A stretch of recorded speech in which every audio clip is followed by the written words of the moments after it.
Our gospel reading today is from the Gospel of Matthew. It's the 11th chapter, it's the 16th to the 19th verse, and then the 25th to the 30th verses.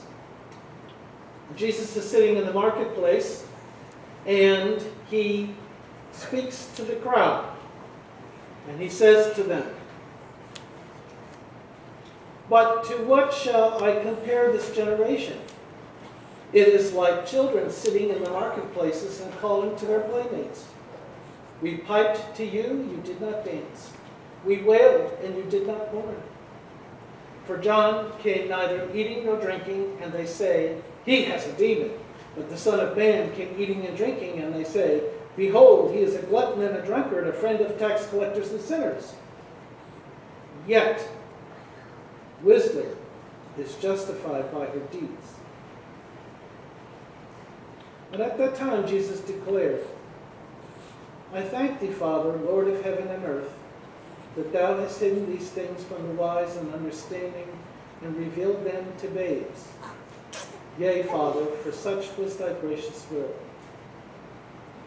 All things have been delivered to me by my Father. No one knows the Son except the Father, and no one knows the Father except the Son, and anyone to whom the Son chooses to reveal him. Come to me, all who labor and are heavily laden, and I will give you rest. Take my yoke upon you, and learn from me, for I am gentle and lowly in heart, and you will find rest in your souls. For my yoke is easy, and my burden is light." God's blessings be on the reading of his most gracious word. And may the words of my mouth and the meditations of my heart be always in thy sight, O Lord, my strength, my Redeemer. Amen.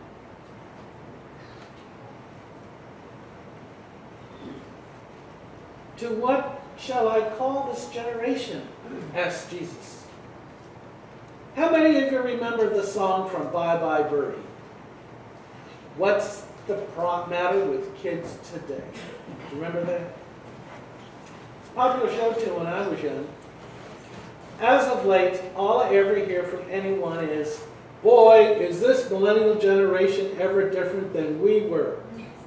Of course, they're referring to anyone who is now currently under the age of 30. Well, of course they're different. My parents' generation has been heralded as the greatest generation.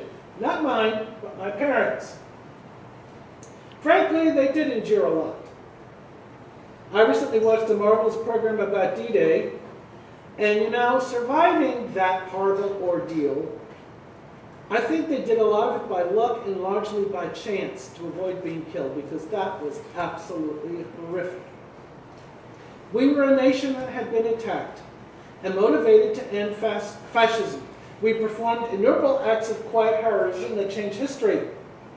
In fact, the survivors in that generation became a stalwart population of people who were tenacious.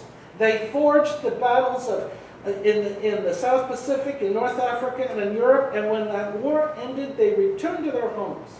They married, they raised children. They had, by virtue of participation in the global war, matured beyond their years. They came home with leadership skills. They came home with a strong sense of personal responsibility and patriotism.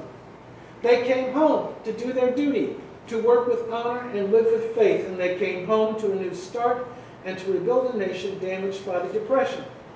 They did so community by community as active citizens, as good Samaritans. And they came home to the GI Bill. The GI Bill provided opportunity unheard of in history and in our democracy. They unwittingly carved out more social change than many of my peace marching generation. When I stood in line behind that young woman in fatigues at the post office on Liberty Street the other day, I thought of the fact that women serving in fighting units during the Gulf War were a direct and traceable result of women serving in the Waves and WACs and on the front lines of World War II. A deceased member of this congregation will always remain steadfast in my heart. Actually, I'll tell you, it was Merle's mother. Because she had the nerve to fly a single-engine plane under the Golden Gate Bridge. I don't know if any of you knew that. Her service was typical of ordinary patriotic women of her day. The country was in trouble. There was a need. There was a job to do. So the women stood up and did it. So that generation, which was armed with higher education, armed with a worldly sense, and a new determination, my parents blended the national population. They developed a new and a stronger middle class of mobile, success-oriented families. They created a new America, a powerful America, and they built churches and they attended them. The social strata are previously permanent, segregated, and separate. Let's face it. It mixed in a manner unimagined, creating prosperity and creating new ideas. Now, my generation, well, we legally ended racial discrimination. We desegregated the schools through busing. There are more women in the workforce than men. Unfortunately, they're still being paid less than men. I see some nods over here. We ended the conflict in Vietnam, but then moved to the Middle East, which is never ending. We have raised environmental awareness, but probably a little too late. And some would say promoted the Great Society by opening the doors to immigration, with the resulting problems with social benefits, which unfortunately is falling back on this generation to have to deal with. Now, if anything, this generation is stuck with having to struggle with a huge centralized government that isn't sustainable financially. There's too many people on the cart than those that are pushing it. We all know it. But you know what? We plow on. We try to make sense on a daily basis to interpret and reinterpret the American dream of our grandparents, trying to figure out how to keep our own dreams relevant. Well, now, how, you may be wondering at this moment, does this ring with what you read in the gospel this morning? Well, Jesus says, to what shall I compare this generation?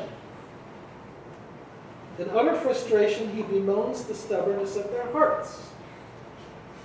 It is like children sitting in the marketplaces and calling to one another. We played the flute for you and you did not dance. We wailed and you did not mourn. We all know that Jesus wept. We also know that Jesus had moments where he ranted and he raved. Well, he was having difficulties. Let's take a look at this a little closer. Jesus was having difficulties. He had sent his disciples out to sway people to hear the word of God, but they had rejected them. And then they rejected John the Baptist, who was his cousin, who had been sent to prepare the way for Jesus' message, but they hadn't worked. And then they killed John. And Jesus knew that was probably where he was going to wind up. But you know what's beautiful about that story is that it didn't stop him. In fact, after his long diatribe in this section of the gospel, he turns to those, he listening to him, he tells them that those who are weary in life, those who are burdened, those who are humble of heart, they will find rest for their souls in him. And he offers them his yoke, his shoulders, his life. Jesus offers them his heart. The greatest generation is not people born between a given set of years, but the people reborn in any age, at any age. The question is not of generational greatness, but regenerational greatness. The dance goes on. It's not Generation X, it's not the boomers, it's not the builders, it's not the millennials, it's all those and more. It's every person from every generation who submits to a regeneration of the heart. Now, people who through faith have conquered kingdoms, shut the mouths of lions, quenched the fury of flames, whose weakness was turned to strength, and became powerful in battle and routed foreign enemies. People who were sent about, went about sheepskins and goatskins, destitute, persecuted, mistreated. But let's shift to the present time. Bishops and nuns in El Salvador, Mexico, South America. Need I mention the thousands in Iraq, the thousands in Afghanistan, Egypt. Well, almost the whole Coptic church is being shut down. Syria at the hands of ISIS, persecuted for their faith, driven into exile, millions. But the greatest generation is the intergenerational church of God. It's not by the year of their birth, but by the call of the Master. We strive, we serve, we grieve, we die. And it is to this generation that Jesus offers his yoke.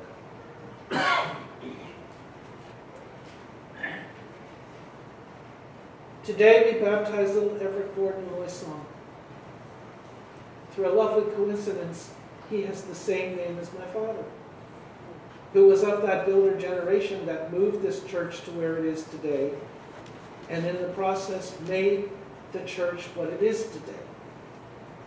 Because of my father's generation, my generation does what is right because we choose to. My parents' generation did what was right because they were forced to. My generation thinks more deeply about issues dealing with race and sex and equality, and we have passed this on to our children. Little Everett has the greatest chance of changing our world because the door is wide open for him to get an education, become what he is destined to be, to stand up freely for what this country was founded for. It was founded for the pursuit of life, liberty, and happiness, and a government of the people, by the people, and for the people. So we're back to the beginning. To what shall I compare this generation, Jesus asks. Everett, this is your time. I pray that you will make the very best of your life, and that the blessing you receive today will carry you through, aided by the cloud of witnesses who have gone before you, and your terrific family. And no matter how difficult life may become, put your trust in Jesus, because his yoke is easy, and his burden is light. To the glory of God.